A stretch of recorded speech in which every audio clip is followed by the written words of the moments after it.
let's see what you need to do once the ransomware attacks have been happened to your organization, and how you need to do during the recovery stages. Like first you need to understand what kind of system it has been affected and what is the asset that is being infected. You need to completely isolate the system, and you need to plan for a quarantining process.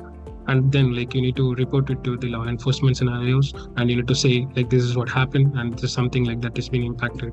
And then you need to completely eradicate the threat or eradicate the issue by doing the in-depth forensics about the affected systems. And you need to plan for the impact and the damages that has been happened, and you need to plan for the recovery of how you need to make that operational and have it by configuring the new systems.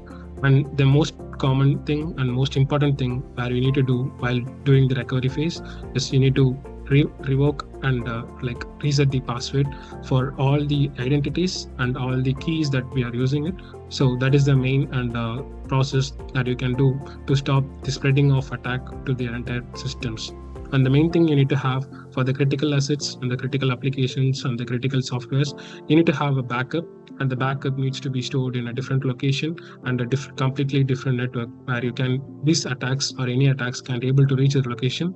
So that even though the attacks have been happened and your systems have been down, you can able to still operate by having the backup data which has been located and maintained in the different location. So this is the recovery step that you need to follow as a sequence when something happened during the ransomware attack. Yeah, more importantly, even though we have all the layers in place, like the zero trust approach, so we need to have a properly written incident response plan in place. Because we can't 100% guarantee that you are 100% secure with a modern security attack, because one point of failure is enough to take over the complete organization data.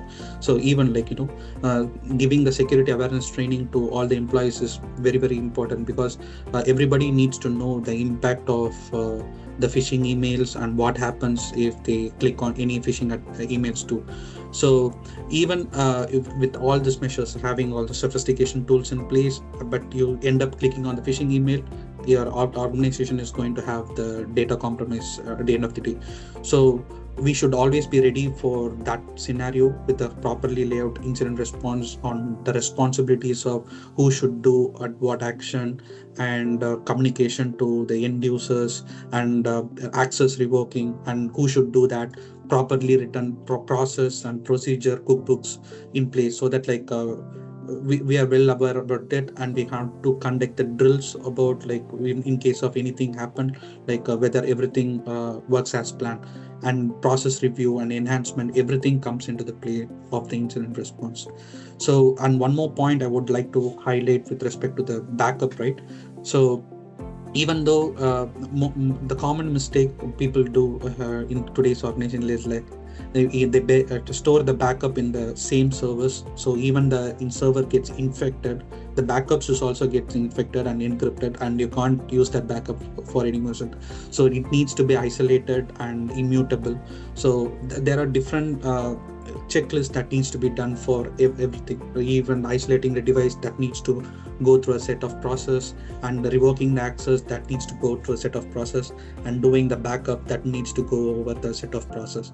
So having an incident response plan and ready for this kind of attack is always necessary here.